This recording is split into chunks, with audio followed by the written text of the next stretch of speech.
Hi, I'm Arjan Visser, a human-centered futurist, a friend and sparring partner for entrepreneurs and diplomats who dare to pioneer, those who shape the direction for a human-centered creative age. In this episode, I was interviewed and didn't know the questions up front. You will hear my raw and unscripted answers.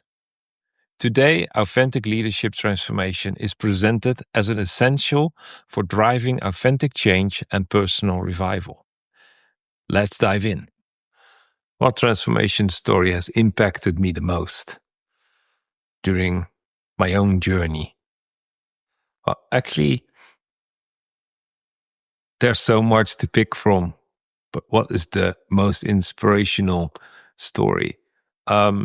What impacted me the most is that people around me take courageous, bold steps into what they sense that could be their future. They take a risk. They switch careers.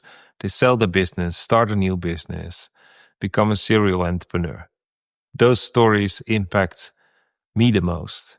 The reflection I receive from those people is that my life and my choices inspire them, which is good to receive, to hear, because I don't recognize it that clearly by myself. So the most impact in this whole journey has been the peer-to-peer interaction with people that share how they are inspired by you. Well, my own experience was I'm inspired by them.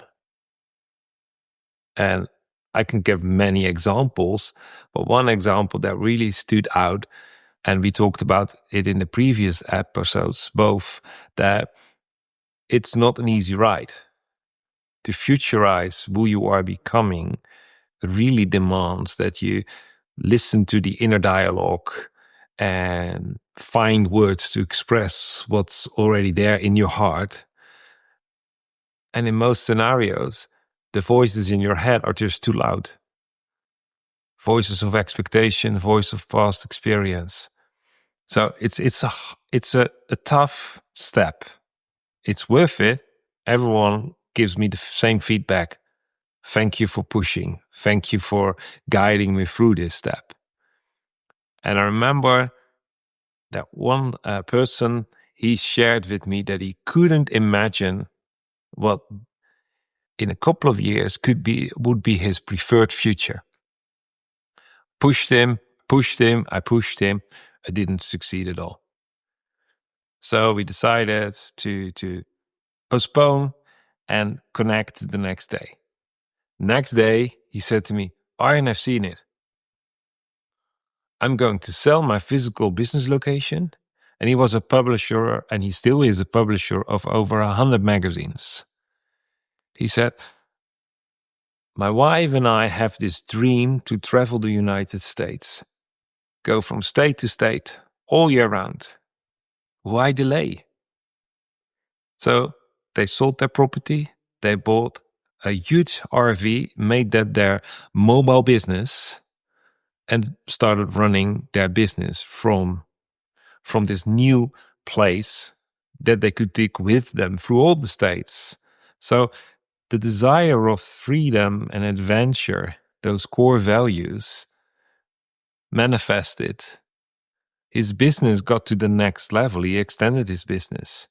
And at the same time, everything converged in, this is the life I desire. The levels of energy when you speak with him are higher. And then the big question towards him, how much did it change you? And he said, I don't know. I'm so close to it. I have to live with myself every day. So I don't see that I have changed much. But I've seen through the years, I've seen him making big steps. It was a leap of faith. It was a risk worth to take. And he is a more fulfilled, better, even nicer and more pleasant man to talk to. his life experience, his reference is so much extended. And the only thing he actually did with hindsight, listen to his heart, find language to express it. His brain, his imagination could catch up, pictured it. He got the faith, he got the energy, he made the choice. And I believe that in all transformation stories is key. They made the choice.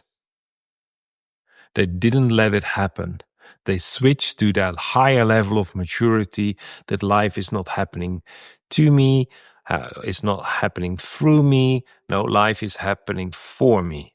And I take the invitation, I choose, I take risk, I switch gears, I change my mindset, I change my circumstances, my environment. Bottom line, life. Life is extended, life is way more fulfilling, and the business flourishes as the people flourish. How does reviving your business also revives you as a person? Or when you help someone to revive their business, how does it influence their business?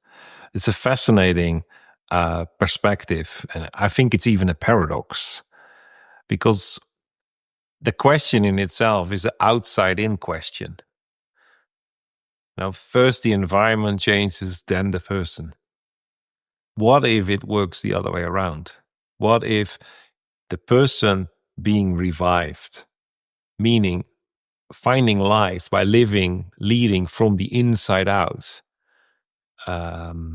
finding language to express what they sense, what their heart desires, using that language to express it to themselves and others, that changes a person, their belief system. That changes a person, their actions, behavior, and results. That leads to a changed environment. So what if the personal revival is first and results in an environment that changes? Then the environment keeps the momentum to sustain the personal revival. And the people that are welcomed in that environment are inspired by the modeling through you as a leader for personal revival, and the environment that is aligned with that revival. It inspires them to listen to the insight and start that personal awakening and transformation journey. So although we live in a world where we tend to think it's outside in, personal revival, leadership, authentic leadership is inside out. And that is leading before the environment aligns. Then your business becomes the vehicle to express who you are, share your voice, deliver the added value you carry, and create the sustainable environment for others to flourish and be inspired too. So in short, I believe the order is different. Personal revival precedes business revival. Then business revival becomes a business alignment to who you are becoming, and what you want to add to this world. It's always interesting to see someone shift from feeling stuck to sensing who they are becoming. And it's not just a moment. Actually, in every peer interaction, every coaching session, conversation, peer-to-peer conversation, it's that moment that our brain wants to communicate. You're stuck. And then we have to change that, we connect to our hearts and sense the opportunity. So I mentioned RISK, risk, taking risk, the entrepreneurial side of our leadership. And our brain will love to tell us, do it again, repeat your previous success. Our heart loves to recognize the emerging future. So it comes down to the choice. Do I listen to my heart or do I listen to my head? Do I recall a memory from my head and try to repeat the same success as last time? Or do I jump, take a risk, and experience something new, learn something new, expand my worldview, my understanding of who I am becoming? So, just to summarize, feeling stuck is not something that just sometimes happen. Feeling stuck is that signal for my brain. Hey, wait a minute, you're not repeating some success with a guaranteed outcome. You're trying something new. And then it's the trust, it's your maturity, it's the invitation of your heart to listen and from the inside out experience something new. And discern, choose afterwards if this is a valuable, life-giving opportunity or not. It just comes back to the basic thing of how do I learn? By making mistakes, finding out what works and what doesn't work. So the choice is yours to start listening to your heart and from the inside out, discover what's new. The role of vulnerability in business is huge, which means we have to change our approach, our mindset in business. Business is personal, and we are open to listen to others and are vulnerable to change our opinion, change our perspective. So we listen to be influenced.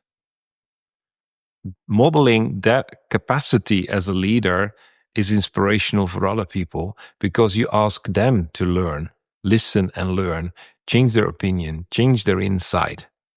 So being vulnerable is key. And I believe it's Brené Brown who mentions that without vulnerability, there is no creativity. I want to add to that. Without creativity, it's impossible to give expression to your identity. So we need vulnerability in the environment to express our own identity through our unique creativity, add value, bring lasting change, share crazy ideas that sound ridiculous, but they could spark a breakthrough thought, a breakthrough invention that changes everything. So open up, be vulnerable as a leader to create an environment where vulnerability, dignity, learning is not just appreciated, but encouraged.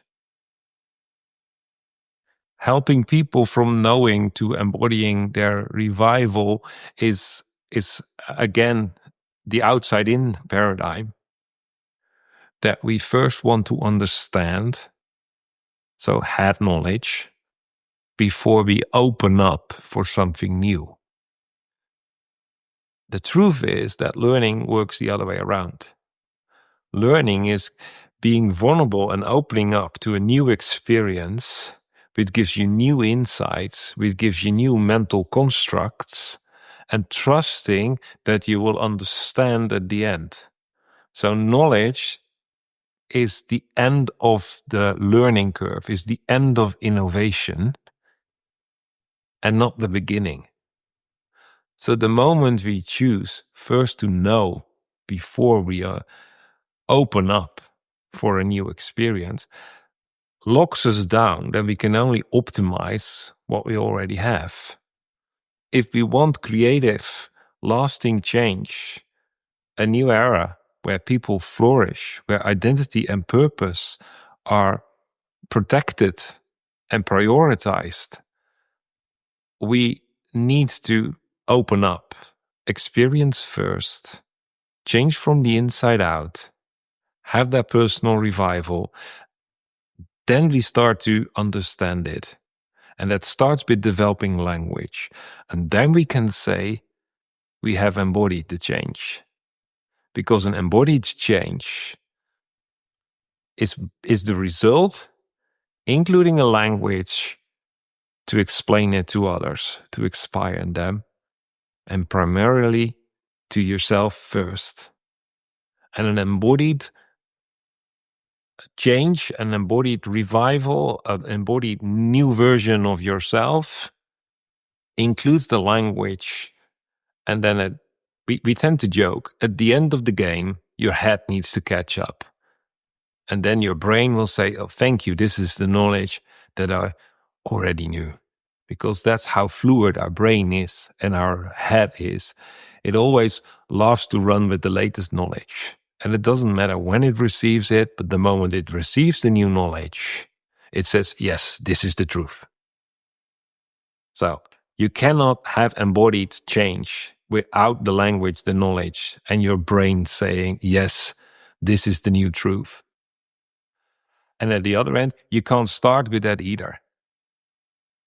So open up for something new, be vulnerable, experiences, make the choices, trust you will find the words and the language, and your brain will catch up. And then you have your new status quo, which you can explain to yourself and to others. Thank you for staying with me to the end. I believe it gave you something to think about and hopefully something to act on. I love to read your thoughts in the comments below. Next week, I'll go deeper into authentic leadership transformation with one of my peers. If you can't wait and you're ready to explore the future with us, I invite you to join the A.L.T forum at alt.businessrevivalist.com. This is an exclusive peer dialogue for visionary leaders to step into the future together. And to make it easy, you can experience it first and decide later. See you next week.